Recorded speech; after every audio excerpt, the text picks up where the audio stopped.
Please remember. Yes, I'm looking. So today we're going to recite the verses first. Brother Mataji will take from 9 up till 14. Is that all? 9 to 14. So we will recite we will follow Mataji.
is one of the most important subject matters that we will discuss today of Bhagwat Gita. In the first chapter we saw Arjuna is giving all the reasons of not fighting. Sometimes our kids also say why they cannot stop, why we are being, parents are being so unrealistic. Sometimes there's a lot of reasons they give why I can't go to school. So I know that because I hear that. And I ask my wife, why is he here? I said, I woke him in the morning and he said today, my head is really So Arjuna gave a lot of reasons. Of course, those reasons were not just out of emotion or sentiment, but they were purely based on Shastras actually. And he had very strong reasons. If you then read the reasons, then you get to know how intelligent Arjuna was.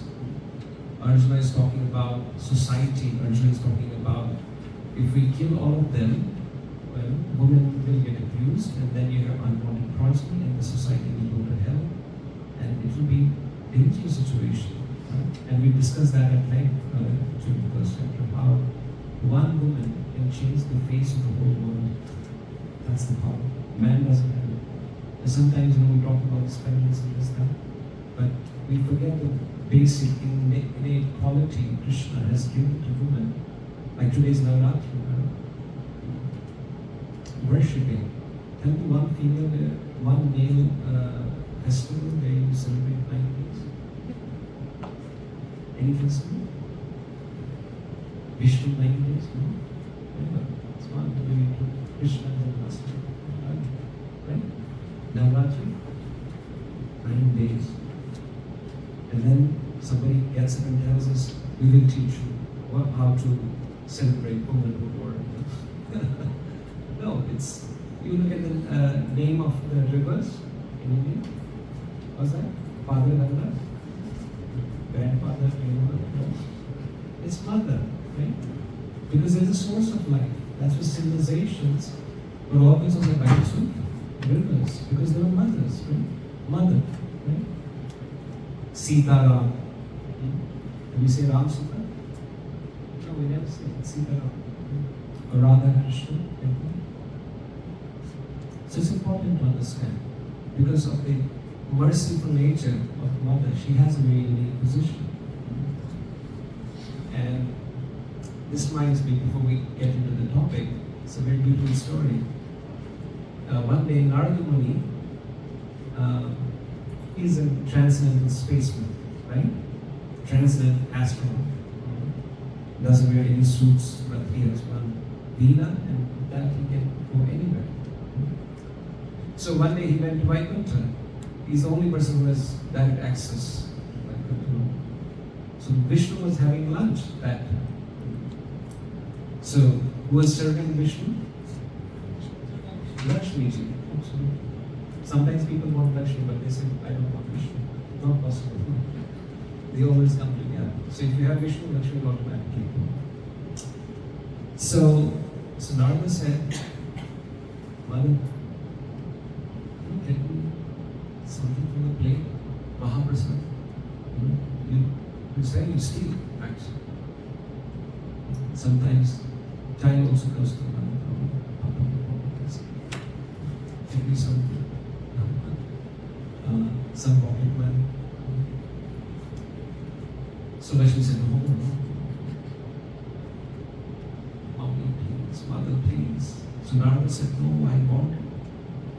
So then Lakshmi just put her hand inside the plate and just picked up some more prasad. And Narada Muni had it. As soon as Narada had this Mahaprasad,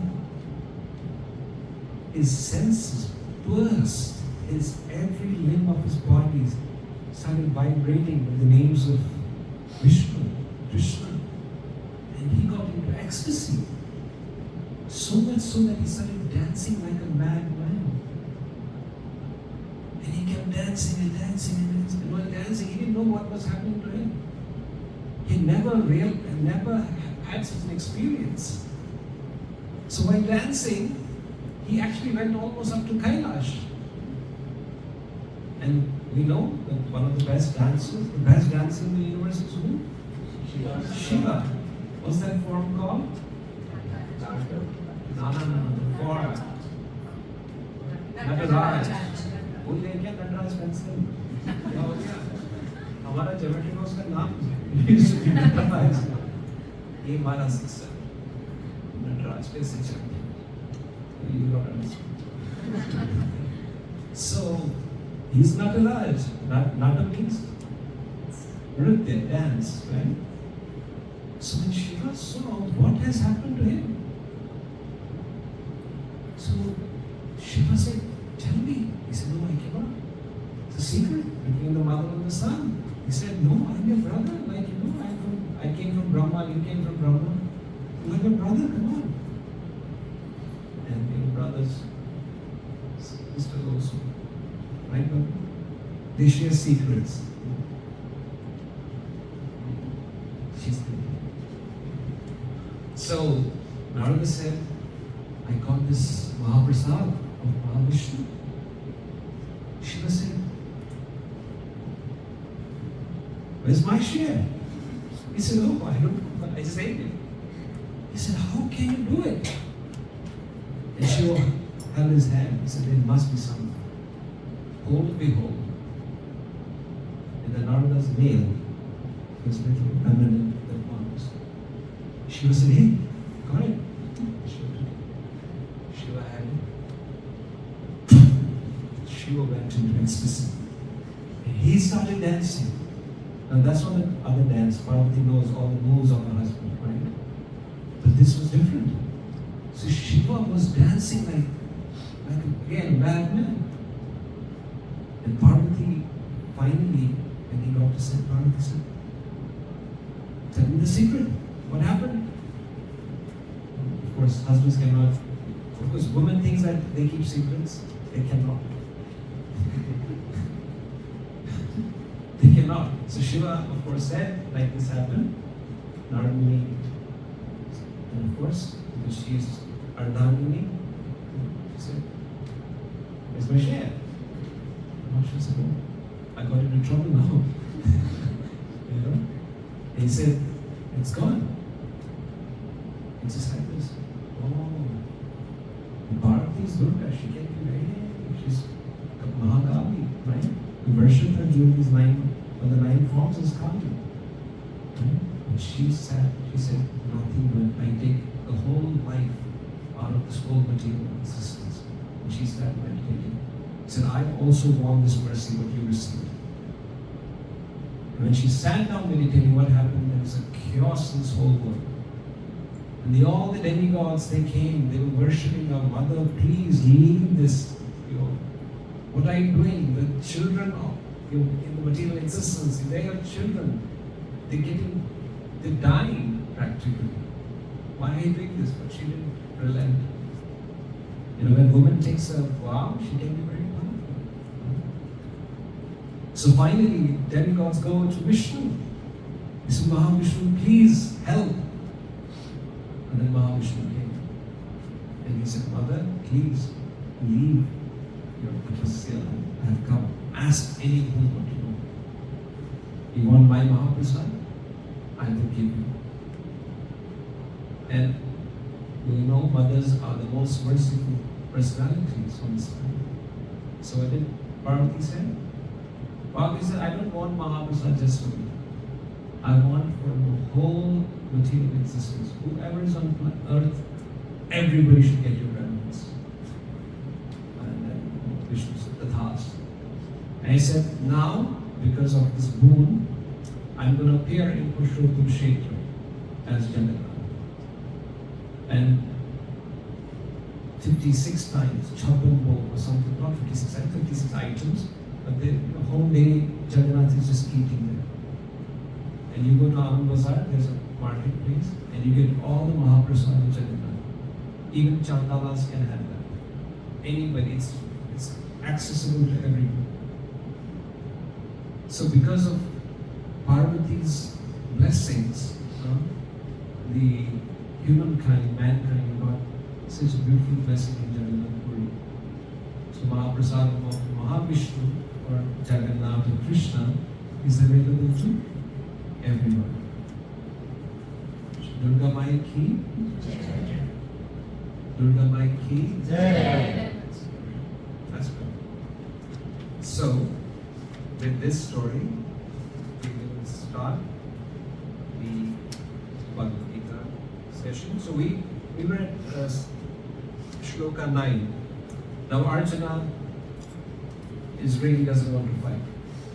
It looks like he's not going to fight. And we discussed it last time also. Now Sanjay is saying that to Dhritarashtra. And one of our acharyas give the internal dialogue of Dhritarashtra. He's thinking about this. And he says, he becomes happy. He has kept his Gandhi down.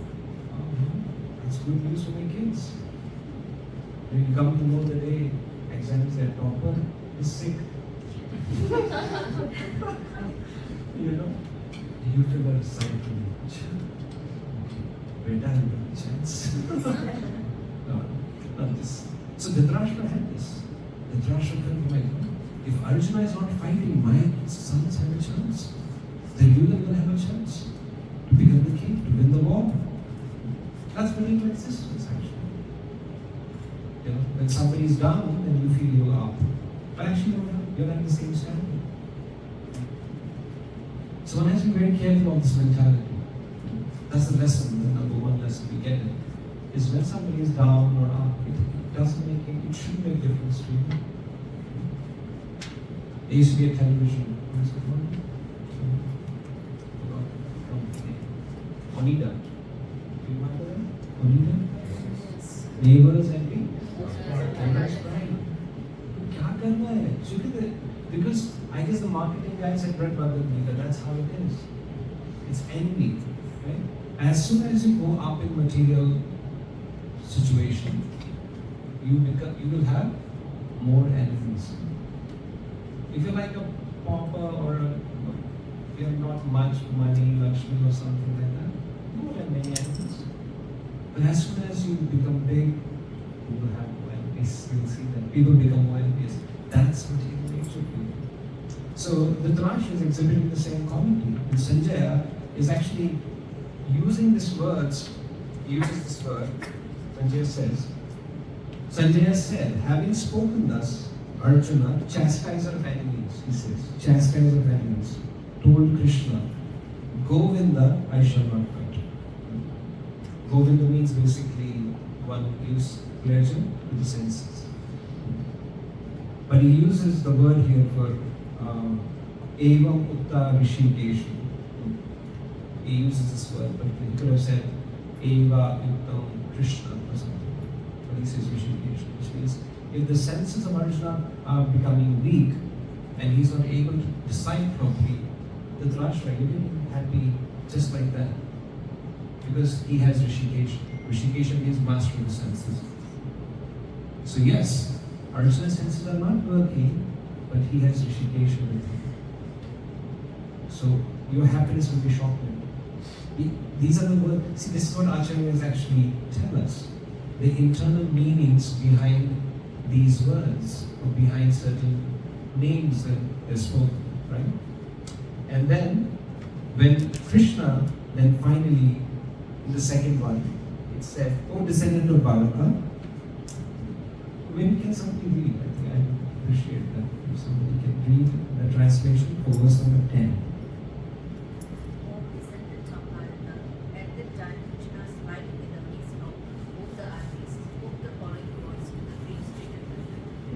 His smile, which means now because Arjuna has decided you are my master, you are my guru, and I'm a disciple. But moments before they were friends, they were equals. When somebody is equal on equal footing, when he then becomes so humble and accepts you as a master, it's a really funny situation, but Krishna smiles actually. But immediately, Prabhupada writes here, he immediately takes up that role of Guru. And that is reflected in verse number 11. Can somebody read 11?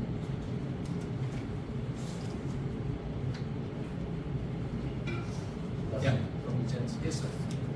The supreme personality of Godhead said, while speaking learned words, you are mourning for one God for your peace. Those who are wise lament either for the living order for the dead. Thank you. So Bhagwat Getta says, the Lord at once took the position of the teacher and chastised the student, calling him indirectly a fool. The Lord said, you're talking like a learned man, but you don't know that one who is learned,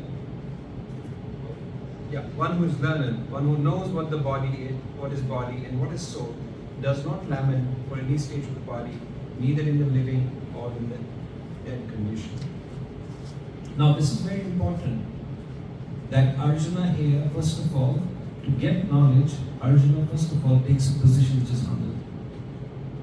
He's not equal to Krishna, that's why Krishna smiles. So he accepts Krishna as Guru. That's number one condition, that a disciple can never be equal to the Guru. He has to take that position. Like how many times in your school or class, your teacher is teaching you something, and if you don't get it, how do you ask? The doubt? Hello? What's this? I do not understand. No. Right? You don't do that.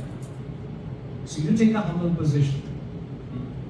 You raise your hand very respectfully. You ask, sir, there's a doubt. Like, it's clear. That means you take a position which is subordinate. Arjuna does it, and that's where the flow of knowledge happens. Otherwise, the flow of knowledge will never happen. Our mothers would tell us that if the water is already filled, you can't pour more water into it. It will come out, right? If you think you know everything, that's very difficult to teach such a person, right? If you think, okay, I don't know much, looking here and there, but I would like to know more, then there's every opportunity, every chance that you will actually learn in the class or in the conversation. So Arjuna first of all takes that position. And if you read Vedic scriptures, they're full of such pastimes, such stories, where the disciple actually takes a very low position. It is said that when Chaitanya Mahaprabhu met Rupa Goswami, one of our acharyas, who was very learned, high scholars. He knew Sanskrit, he knew Persian, he knew every language, which was kind of 5-10 languages. And he was a very highly elevated position in the government of Bengal. He was being paid like thousands of gold coins by the Nawab Hussain Shah, who was the ruler of Bengal that time. But when he came to meet Chaitanya Mahaprabhu at Prayag, it is said that he held a twig, a grass twig, in his teeth. Dante Pranadori. So it's a sign of humility. I'm holding this twig of grass in my teeth, and he did dandavats. You know what dandavats means? Dandavat pranam, like that. It's like you fall like a danda. Full. For ladies it's not applicable. So ladies it's only panchang pranam, like on the knees, which is too bad. But for all of the male bodies, it's dandavats, full dandavats. So they offer dandavats to Chaitanya Mahaprabhu. What to speak of Rupa Goswami, but if you see in Banaras, when Chaitanya Mahaprabhu was traveling, it is said he met some sannyasis there. And when he met them, and actually he sat at a place which was there to wash the feet. When you enter a temple, normally you used to have a place where you would wash the feet and then you would come inside. So Chaitanya Mahaprabhu actually sat there. Who's Chaitanya Mahaprabhu? Krishna himself. And he sat there, and that his humility actually melted the hearts of these sannyasis. So this being humble is actually said to be the seed of bhakti. If bhakti has to grow in somebody's heart, the first quality that one must have is humility. That's what Mahaprabhu says, Pranad api sunichena, taror api sahishuna, amanina manadena, kirtanya sadhaya. Who can do kirtan always? Who can chant glories of Krishna always? One who's humble, then the blade of grass. Sahishnuna. Sahishnuna means tolerant. Like what? Like a tree. You cut the tree, he doesn't, he gives you shade, then you cut him also. He's Sahishnuna. Amanina manadena. Give respect to everyone. But don't expect respect. And they said that in that state of mind, one can chant names of Krishna very happily. One can actually live very peacefully. What troubles us most is that expectation of expecting respect. If you don't and he doesn't give, it doesn't bother you. Right?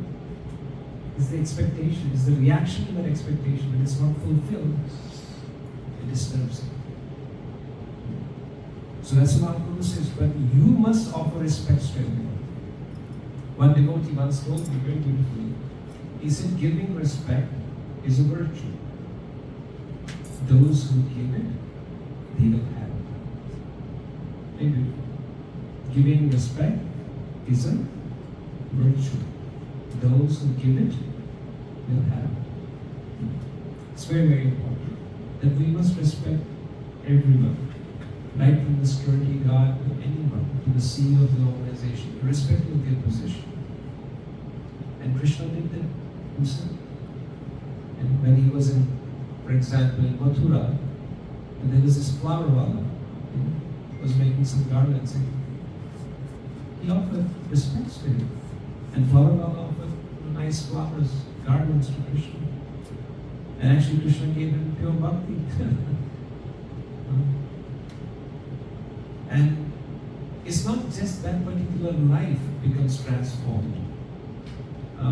In South India, there was this Brahmana who was worshiping, who was a Vaishnava, who was worshipping Ranganath, the deity, Sri Ranga. So when he heard this pastime of this flower,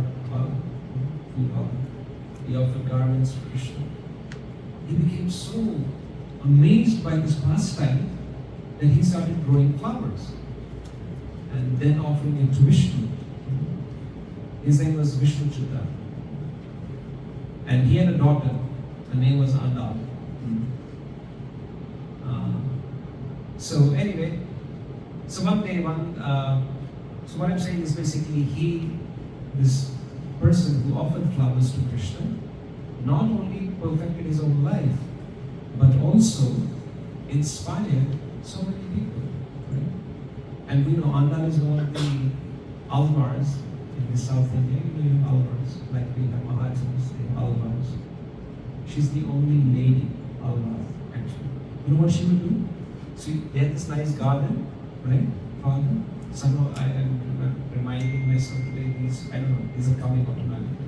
Because I had no plans to say this, but it's Navaratri, I think. Krishna is inspiring me to speak something about all devotees.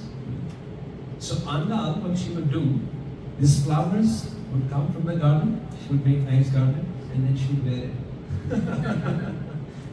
And look in the mirror how it looks like, and then she would keep it outside. We offered to Vishnu in the temple. And one day our father saw them. He came and he chastised her. He said, "Are you a fool? What are you doing? These garlands are for Vishnu. We can't wear them. It has to be offered to God, to Lord first. Then you can take it." And of course, she asked with him, that's no.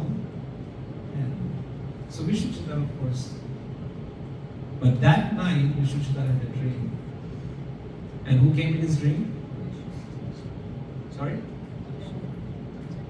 Vishnu, exactly. Vishnu came and chastised Vishnu Chitta. He said, "What are you doing? She's a pure devotee. I'm not going to wear garlands without she wearing it first. That's love of Krishna. What is it? So he understood that she's not an ordinary soul. Later on, we know, she actually got married to Vishnu. And it is said that there was a proper, what do you call it, a barat, from the groom's place, from the temple they came to take Andal, and she went there properly as a bride, and the doors were open. She went inside, but nobody knew, directly, nobody found anything. She just entered inside the sanctum. So she's considered to be one of the 12 Alvaras. So the point where I'm trying to say is this quality of humility and gratitude, just like we just finished with Paksha yesterday. It was the last day. Why are these days celebrated? It is said that all our Pitras, ancestors, they actually come to the planet to receive offerings. But what is the innate quality which we must think about, or which we must meditate upon during these days, is the same thing, is a gratitude. It is said that only in a grateful heart the seed of bhakti will flourish. So we offer gratitude. One must understand the spirit of these festivals, and they will become much more meaningful. Why sometimes the younger generations don't want to do it? Because we don't tell them the science, we just tell them the ritual. Once you add science to that, it will become spiritual. Otherwise, that's when they lose interest. They say, why are you doing this? Oh, because my mommy was doing it. Why did she do it? Because her mommy was doing it. Like that. And then they say, okay, we don't know actually what we do. Then it becomes like a ritual. So if we know the science behind it, if we're able to transfer that knowledge, that jnana to them, then they will take it up actually. And sometimes I've seen they become more inclined to spiritual life than the parents actually. And then parents get scared. Oh my God. Who's he right now? That's a question only mothers ask. It's all right, you know this thing, you had it right. Yes, please. As they get scared actually. If you tell a mother today, I saw your son in the bar, and you'll ask yourself, but if somebody he goes to temple, Hare Krishna temple every day. I see him every day in the temple. Yeah, he was doing it, but not much. So anyway, so that's the power of devotional service, and because when you have such a sincere and grateful heart, Krishna also reciprocates in the same way. And that's why Andal Tilde is glorified as one of the most amazing devotees of Vishnu. You still go to South Indian temples, she's worshipped. There's so many thousands and thousands of followers. So Krishna here then takes that position of being a guru of ours. He says, okay, now we'll come now. And that's why he says, you talk like very learned. You were quoting this example, that example. You're intelligent. You don't even know the basic thing. There's something like somebody talks about big engineering stuff, and then you tell him 2 + 1, and he says, I don't know. And what will you say? You talk big stuff. But you don't know even the basic thing. And that's where Krishna starts to give the basics of Bhagwat Gita right in the 2nd chapter. And what is that? Dehi Asmani Yathati, text number 30. So let's read text number 30. Anybody would like to read? As the embodied soul continuously passes in this body from boyhood to old age, the soul similarly passes into another body at death. A sober person is not bewildered by such a change. Yes. What is Dehi? Dehi, Deha. you know what is देह? Body, exactly. हम लोग क्या बोलते हैं? देहांत हो गया. Right? We use that word quite often. Dehan, I mean, at least I never, when I read it, then I realized what we used to say. उनका देहांत हो गया. Actually, देह का अंत हो गया. उनका अंत नहीं. देह का अंत हो गया. So, dehi means one who is in the deha is called as dehi. So, deha is the body, and dehi means the soul, Atma. Right? So when the person dies, he is lying there, the body. हम लोग क्या बोलते हैं? What do we say? He has passed away. He is gone. Right? Where is he gone? He's there. But the soul has left the body. So here Krishna says, Dehi asmin yatha dehe. Within the same body, the soul is transmigrating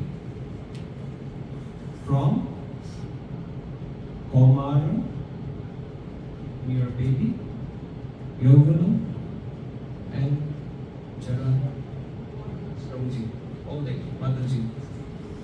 The body is changing, right?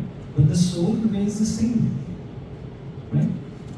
Like if you show me a picture when you were a baby, you say, this is me. I said, how is it possible? See, you are so tall. He said, no, this is me. So the body has already changed, isn't it? Makes sense? Logic? Right? So, but you see, it's still the same person. So actually, it's because of the presence of the soul, you're saying this is the same person. Body within the same lifetime is anyway changing. So what he says, Krishna, Tatha Dehantras Prapta. Once the Deha is done with, it again changes the body. Why do people do that? He says, Dhiras Tatrana Muhyat. Use the word Dhira. Dhira means one who's very wise, who's very intelligent.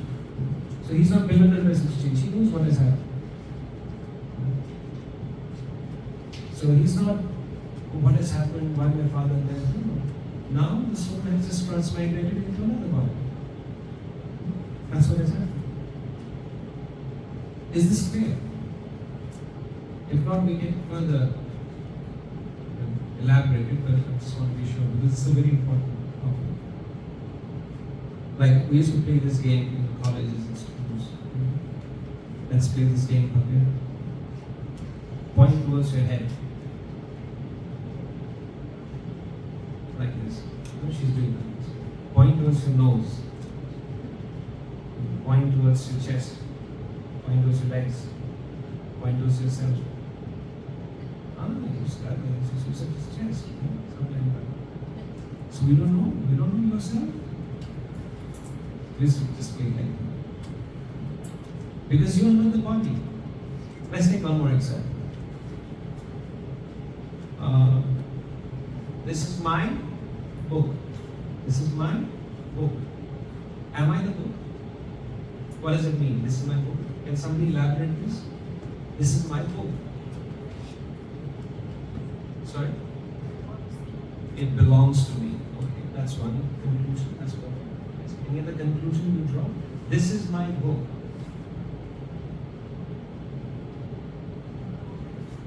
Huh? I am the owner of the book. That's very good. What else? I also correct, but I am not the book actually. I'm not the book. That's also correct. This is my book. Am I the book? No, right? Something I possess, something I am the owner of. And what do you say? This is mine? Right? I'm somebody who possesses this body or owns this or belongs. Is it making sense? Or is it difficult? Yeah, because we're so accustomed to.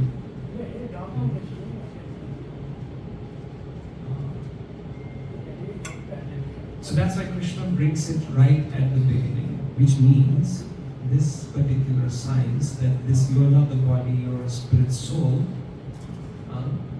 is the very basic fundamental spiritual science. That's the basis.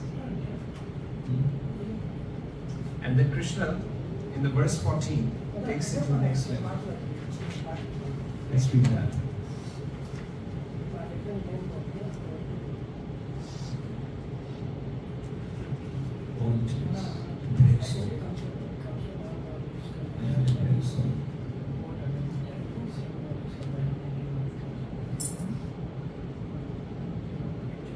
O son of Kunti, the non-permanent appearance of happiness and distress and their disappearance in due course are like the appearance and disappearance of winter and summer seasons. They arise from sense perception, O season of dharma, and one must learn to tolerate them without being disturbed. Some people come to the spiritual organizations.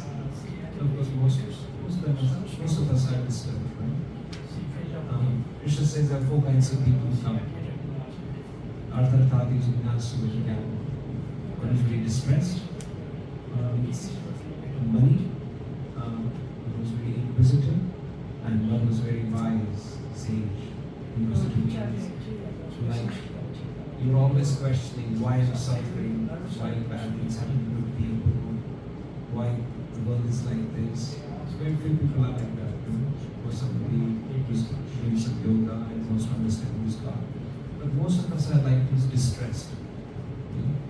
Like that time, our mentality to understand spiritual science is a little bit more. Like when somebody passes away, we do Gita part, and there's a birthday, we do Gita part. No, because we don't read it. Because you're not distressed. So sometimes distress can be very spiritually uplifting actually. But we usually forget it. After some days we forget it and then we carry on with our lives.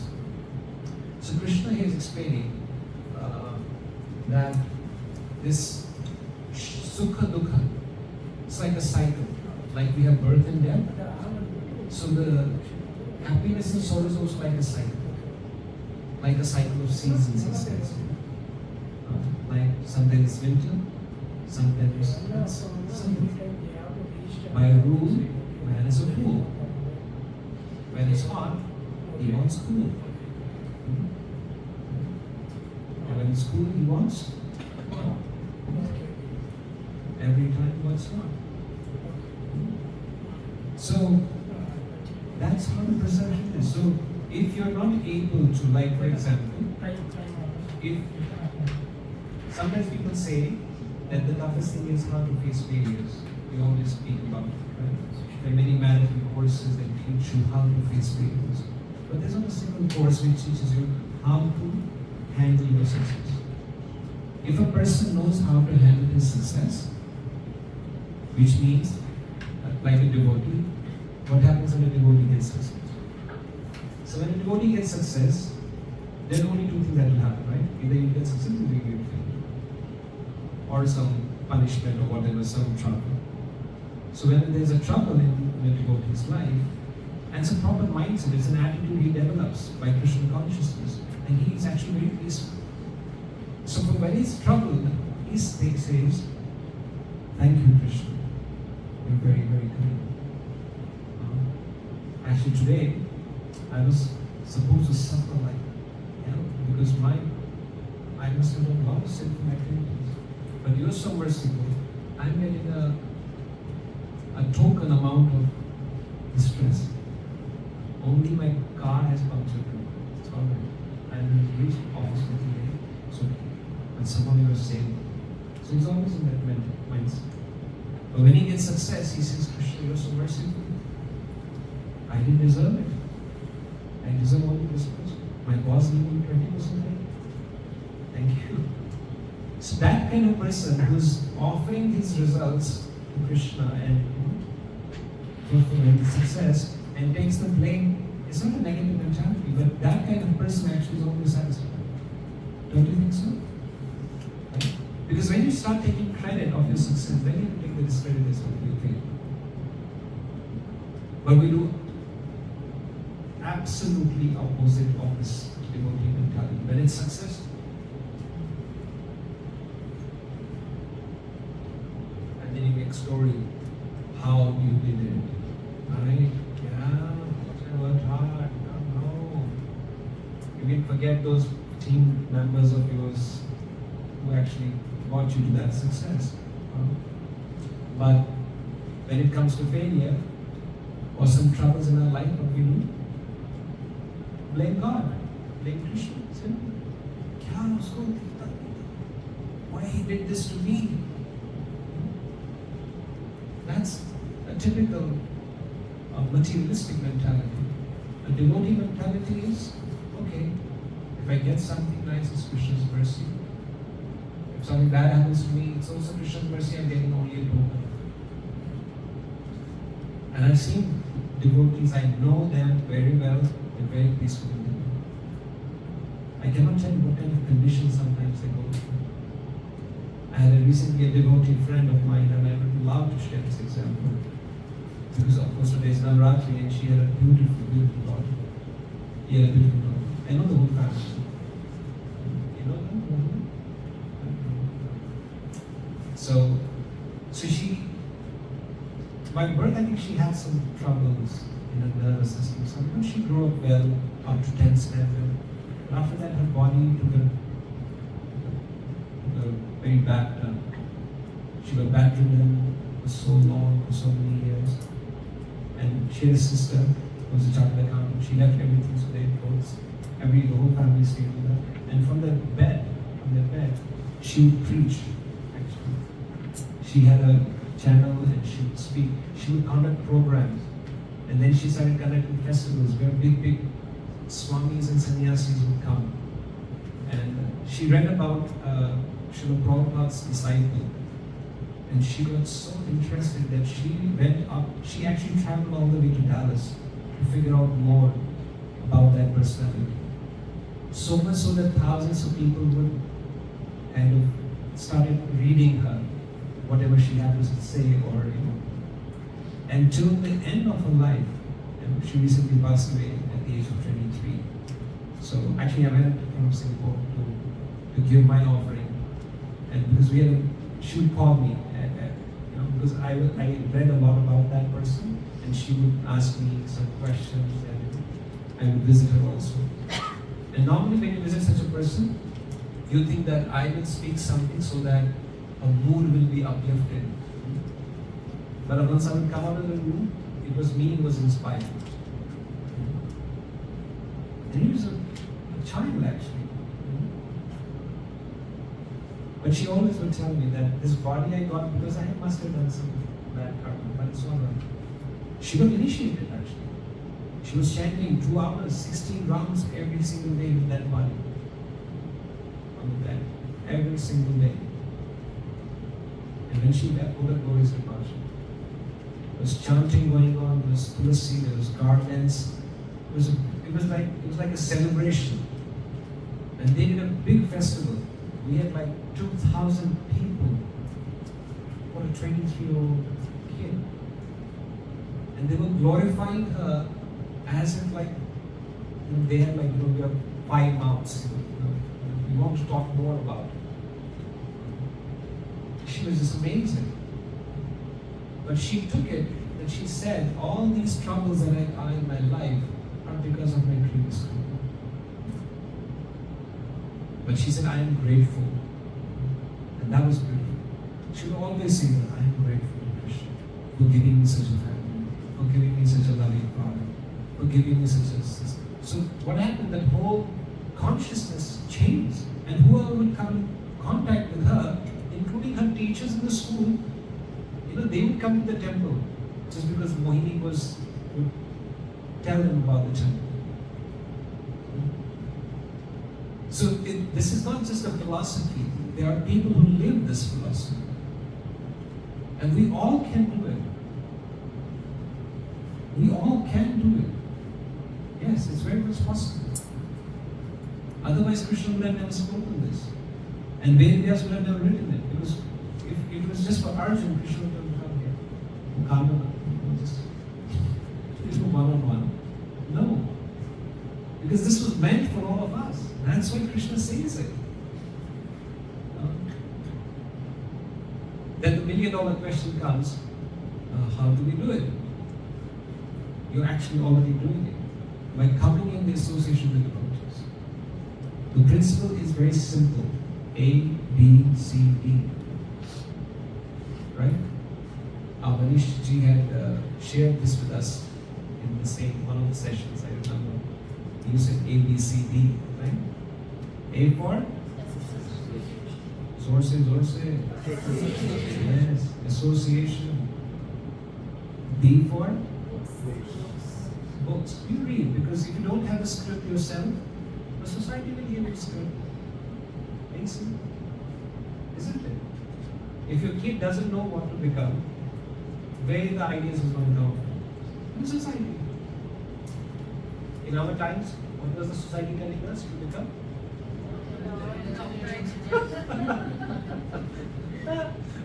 Yes, doctor and engineer. Medical, not medical. Commerce and arts for those guys. You can't study, go to commerce. Right? So if you don't have the script, so books give you the script. You enlarge your wisdom, you get a lot of knowledge by reading books. Books are the basis. That's why the deadliest weapons today is the weapon of mass distraction. Right? It's taking away people from books. But I always love to have books which are you can hold in hand. I still have Kindle when I travel, but I always prefer this one version. B for books, C for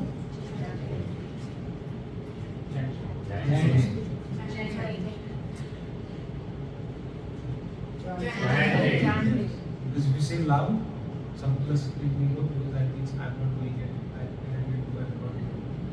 So you say loud, which means a confirmation. You're speaking in front of Krishna here. It's a commitment, right? Say when we're chanting, right? Chanting of Hare Krishna. By chanting, you can control your mind and senses. Right? And D for?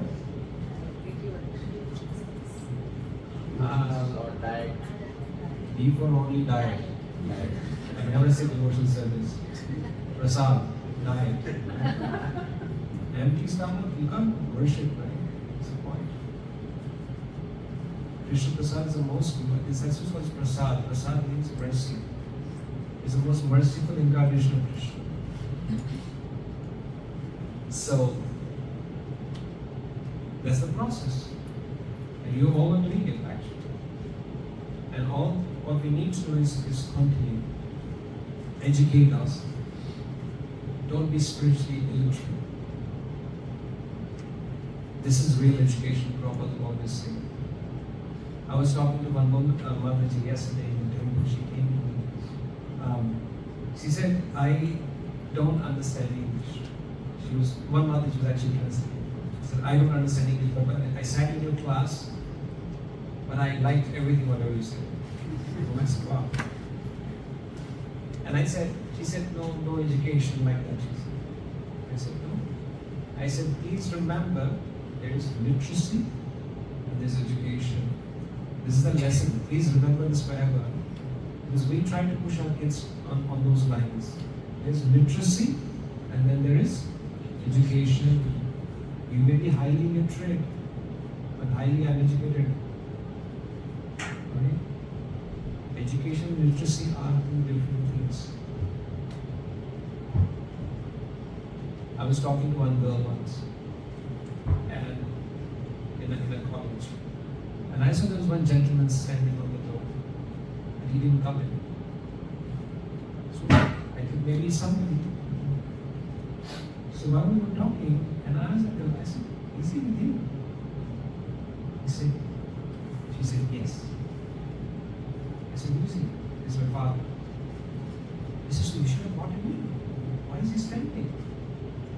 Then she called him in and we had a conversation and I realized that his father is from the village and he does not speak English. And she didn't want me an introduction to the father. And actually told this girl, I said, your father is illiterate. And he's highly educated. And I said, look at how humbly he's speaking. So these are the ornaments of a very highly educated class. I said, you are literate, your education is very poor. She must have arthritis. She got the shock of her life. I said, why? You should always introduce with pride. Right? So please remember this lesson also.